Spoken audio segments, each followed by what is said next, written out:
Hello मेरे प्यारे भाई और बहनों, जैसे आप छोटे छोटे हो ना, ठीक उसी तरह जो हमारा चैप्टर दिख रहा है ना, द डस्ट ऑफ स्नो, ये भी क्या है, उतना ही छोटा है जितना छोटी आप हो।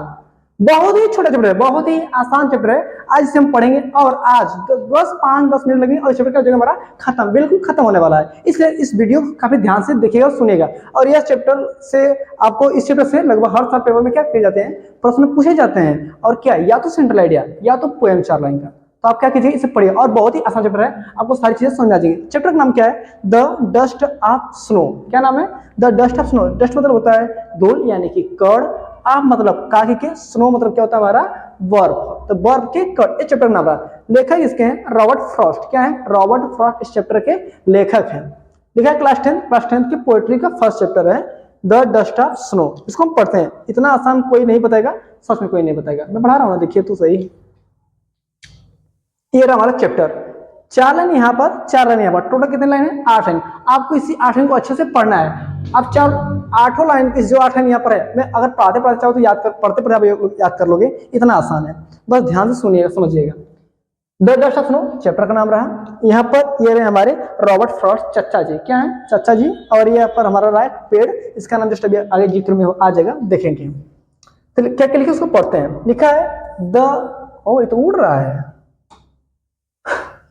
The way a crow shook down on me। पर इसे पढ़ लेते हैं 8 लाइन, उसके बाद देखते हैं क्या क्या।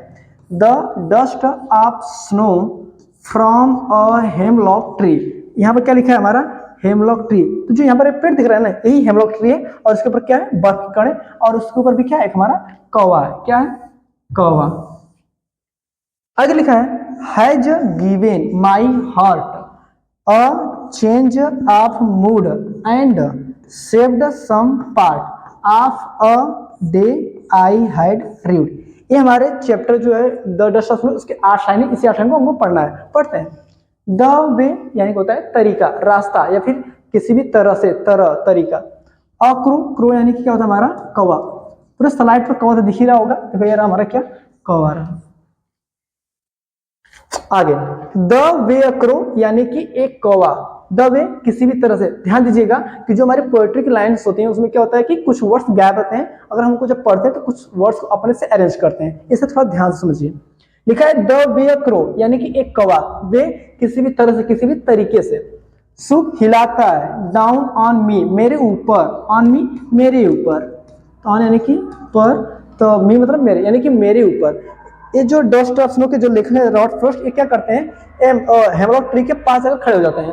अब एक कौवा आता है, वो क्या करता है, उस पेड़ पर बैठता है। तो जब पेड़ के ऊपर बैठता है डाल हिल जाता है। तो किसी भी तरह से डाल हिल गया, यहाँ पर लाइन आ गया, the way a crow shook on me, यानी कि मेरे ऊपर एक कौवा किसी भी तरह से क्या करता है, हिलाता है। किसको हिलाता है, पेड़ को हिलाता है। ठीक है। फिर लिखा है द डस्ट ऑफ स्नो, किसको, द डस्ट ऑफ स्नो यानी कि बर्फ के कण, फ्रॉम से, एक हेमलॉक ट्री से, यानी कि एक कौवा क्या करता है, यहाँ पे है ना कौवा, कौवा क्या करता है, हेमलॉक ट्री पर बैठता है। हेमलॉक ट्री की पेड़ जो क्या है, डाल है, वो क्या करती है, हिलती हैं। और हिलती हैं तो क्या होता है कि जो डस्ट ऑफ स्नो क्या होते हैं, मेरे ऊपर क्या करते हैं, गिरते हैं। यानी कि बर्फ के कण हेमलॉक ट्री से मेरे ऊपर क्या करते हैं, गिरते हैं। मतलब कि कौवा आया, पेड़ पर बैठा, किस पेड़ पर, हेमलॉक ट्री के पेड़ पर बैठा। और वो क्या हुआ, जब बैठा तो डाल हिली तो जो बर्फ के कण पे थे कहां पे जाके गिरे, जो हमारे लेखक हैं रॉबर्ट फ्रॉस्ट, उसको उनके ऊपर जाकर गिरे।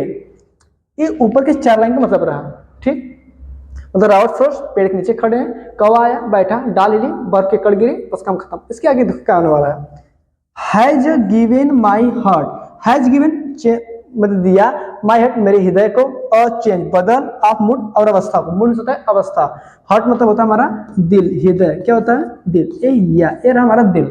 ठीक, हैज गिवन माई हार्ट यानी कि मैं सुन क्या, मेरे हृदय को चेंज बदल दिया, आप मूड और अवस्था को, मेरे मन की मनोदशा को, यानी जो मेरी मनोदशा थी या मैं चिंतित था उसको क्या किया, उसको बदल दिया। और मेरे हृदय को भी क्या उसने बदल दिया। एंड और सेव्ड सम पार्ट, सेव्ड बचा लिया, सम मतलब कुछ, पार्ट मतलब होता है हिस्सा, और उसने क्या किया, कुछ हिस्सा बचा लिया, ऑफ अ डे दिन का। उसने क्या किया, दिन का कुछ हिस्सा बचा लिया।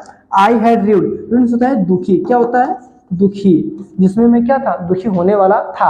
अब इस पूरे कहानी को डिटेल में समझाता हूँ कि आखिरकार क्या बता कह रहा है कहानी में।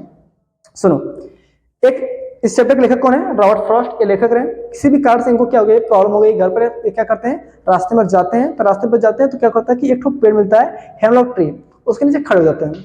एक कौवा आता है, उस हेमलॉक ट्री के ऊपर बैठता है। जैसे बैठता है तो जो हेमलॉक ट्री के क्या है, डाल है, शाखाएं, वो क्या करती हैं, हिलती हैं, और इनके ऊपर क्या है, बर्फ के कण है। ठीक है, क्या है, बर्फ के कण। वह बर्फ के कण कहाँ पर गिरते हैं?